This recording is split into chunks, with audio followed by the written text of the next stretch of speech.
Olha, pessoal, uma pesquisa realizada por uma multinacional alemã revelou que quase 80% dos profissionais brasileiros estão estagnados. Falta de perspectiva e crescimento na empresa são alguns dos motivos. Além disso, muitos desconhecem as regras básicas que as empresas devem cumprir com relação à saúde dos funcionários no ambiente de trabalho. Bom, para falar sobre isso tudo, eu recebo hoje aqui ao vivo no nosso estúdio a Rosane Mello, que é presidente da ABRH Blumenau, Associação Brasileira de Recursos Humanos, e também a Cláudia Vanderck, que é fisioterapeuta. Meninas, bem-vindas. Obrigada pela participação. Quando a gente fala em estagnação de ambiente de trabalho, são as pessoas que, bom, conforme atestei agora, têm pouca motivação, não sentem-se motivadas, acabam dificultando até o próprio crescimento por isso. E o que isso quer dizer com relação à saúde no ambiente de trabalho e também com relação, como eu citei agora, a falta de motivação? Na verdade, do ponto de vista da BRH, a importância de ambientes propícios para que haja esse desejo de desenvolvimento, de inovação, de criatividade, vão oportunizar que a motivação aumente. Então, é onde a gente entende que essa dobradinha de oportunidade, de visão de futuro, dentro da organização, ou mesmo do ponto de vista do profissional, né, da sua empregabilidade, do seu desenvolvimento, vão fazer com que ele perceba: opa, tenho oportunidades no mercado de trabalho, dentro ou fora da empresa, deixa eu me enxergar aqui. O meio empresarial, o meio na organização, ele é propício para esse desenvolvimento, ele é um ambiente que oportuniza a criatividade, desenvolvimento, inovação. Nesse sentido, os próprios profissionais, executivos, líderes também, vão percebendo as oportunidades, se apropriando dessas oportunidades, fazendo com que esse movimento de crescimento, inovação, seja pessoal ou da própria organização, aconteça. Eu já chego até sobre o meio, só que assim, ó, eu garanto que muitas pessoas que estão aí nos assistindo nesse momento, que trabalham fora há um tempo, são assim, chegaram no ambiente de trabalho, chegaram num trabalho novo e sempre estão com a motivação super em alta, aquele rendimento quase que 100%. Depois de um certo tempo, isso é comum, é normal, depois de um certo tempo, vamos lá, 6 meses, 1 ano, a pessoa acaba realmente entrando naquela linha de conforto, não tendo mais aquele crescimento que ela mesma sabe que pode chegar. Como fazer para reverter, ou seja, algumas dicas para que a pessoa possa fazer uma cobrança pessoal para ela mesma? Existem alguns processos de autodesenvolvimento que podem ser construídos. A gente fala muito sobre 2 vertentes de desenvolvimento, que são o PDO e o PDI. São siglas que representam o plano de desenvolvimento da organização para determinadas áreas, executivos e funções empresariais. E existe também o PDI, que é o seu próprio plano de desenvolvimento individual. Ótimo. É importante enxergar que não é momento de se parar, que a única coisa constante é a mudança. Então, o desejo de crescer, o desejo de enxergar novas oportunidades, passa necessariamente por uma coisa que a gente apelidou de empregabilidade do ponto de vista do ser humano, né, do executivo, do profissional, e da empresabilidade, que é do ponto de vista da empresa. O quanto eu sou atraente, o quanto eu gero um ambiente positivo para que eu retenha e para que as pessoas se desenvolvam, né? Então, a gente olhando, né, como uma metodologia que pode medir o quanto de motivação, o quanto de envolvimento que eu enxergo ou que eu me proporciono, eu vou simplesmente lá no método Chá e digo: como é que eu estou a nível de conhecimento, que é o C, como eu estou a nível de habilidade, que são as minhas experiências, mas como estou a nível das minhas atitudes. O quanto eu me predisponho a aprender, a me provocar e até provocar meu líder. Porque um bom líder é aquele que permite que o seu subordinado também o desafie. Verdade, verdade. Então é uma troca, né? Sem dúvida, sem dúvida. Cláudia, agora indo para o meio, ou seja, a saúde no trabalho, é fundamental até para ter essa motivação também. E o que diz respeito com isso?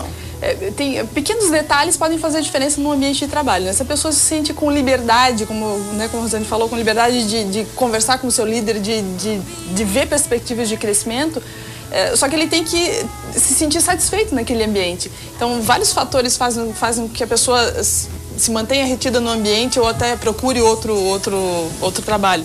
Pequenas coisas, não é só salário, não é só a estrutura, mas é bem-estar, é satisfação de estar naquele ambiente, desenvolvendo aquele negócio. E detalhes no ambiente de trabalho fazem diferença. Até uma boa cadeira, um bom equipamento, né, de trabalho, uma organização no trabalho satisfatória e que atenda à necessidade dele. Por exemplo, uma imposição de ritmo da qual ele não tem capacidade de executar. Exato. Cada um tem o seu limite, né? Isso. Tem que respeitar. E esses detalhes fazem parte de uma análise de ergonomia, por exemplo, que é um estudo da relação homem-trabalho. E como é que funciona essa análise? Essa análise ela vai englobar tanto o ambiente físico, então onde eu estou posicionado, as minhas ferramentas de trabalho, as imposições organizacionais, por exemplo, o ritmo, a pressão. Cultura organizacional. Cultura, né? Isso no sentido de tempo, de relacionamento, de metas, até de qualificação. A pessoa às vezes é exigida acima do que ela tem realmente de qualificação. E isso gera um estresse organizacional.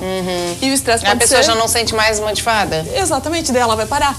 Ela tem um desafio que ela não consegue ultrapassar. Tá, assim, Cláudia, existe uma certa norma que todas as empresas deveriam seguir com relação à ergonomia que você citou agora. Que norma seria essa? Essa é a NR17, então é uma norma regulamentadora do Ministério do Trabalho desde 1977.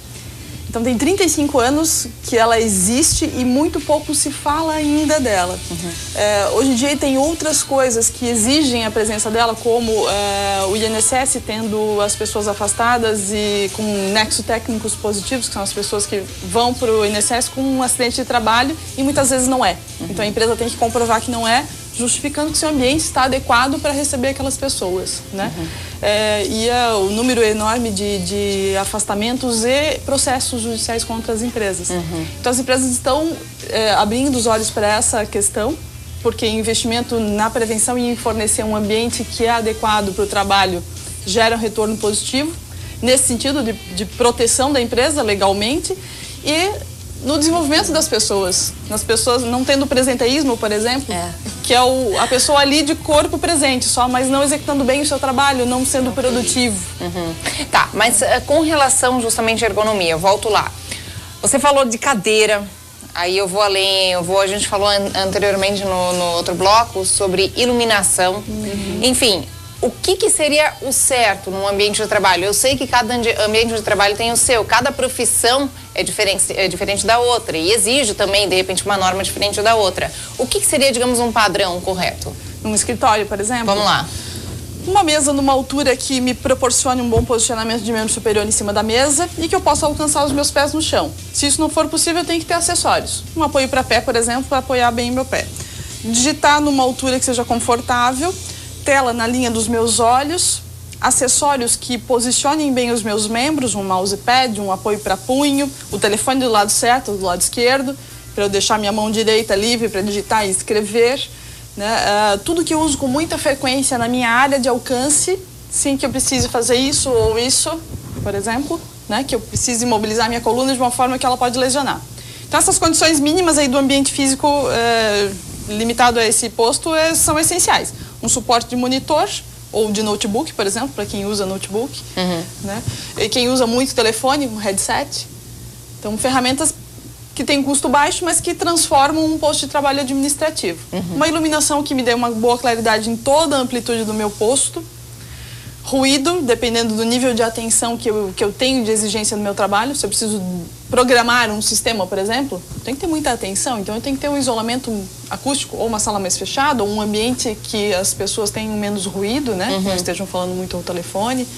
São algumas dicas aí que a gente passa até para os empresários que estão nos assistindo para melhorar o rendimento dos funcionários. Isso. Aí para as pessoas, Rosane, que a gente estava citando antes, que a pessoa deve se provocar, autoprovocar. O que você diria de dica, mais uma vez eu vou lá, de orientações, essas orientações que são preciosas, para que ela se provoque realmente, já estou, vamos lá, 10 anos na empresa, estou 5 anos na empresa, 20 anos na empresa e preciso de uma certa motivação, a empresa até possibilita essa motivação, só que a pessoa por si não tem mais. O que fazer? Normalmente, sem querer generalizar, mas normalmente o não se encontrar mais na organização é porque ela se distanciou dos valores e dos objetivos. Ou ela está a pessoa certa no lugar errado, né? Eventualmente, tem um livrinho já bem antigo que diz o seguinte: todo mundo é incompetente, inclusive você.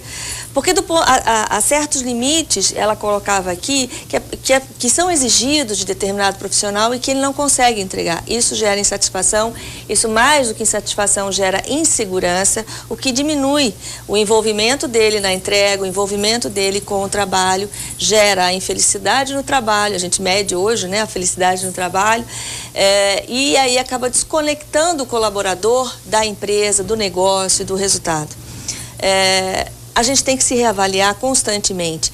E se nós, profissionais, não conseguimos fazê-lo sozinhos, e aí entra a BRH, o gestor de RH, os gestores de pessoas, um grande, magnífico papel é que a gente faça com que esse colaborador, através do nosso exemplo, perceba a importância de se reciclar, de se reinventar ou de mudar, para ser feliz. É importante. Gente, olha, eu só tenho a dizer que realmente esse papo é super importante, as pessoas deveriam realmente se atentar mais a isso, porque é normal as pessoas acabam, a gente até falou da pesquisa, né? 80% das pessoas acabam ficando estagnadas no seu ambiente de trabalho, ou seja, a autorreciclagem.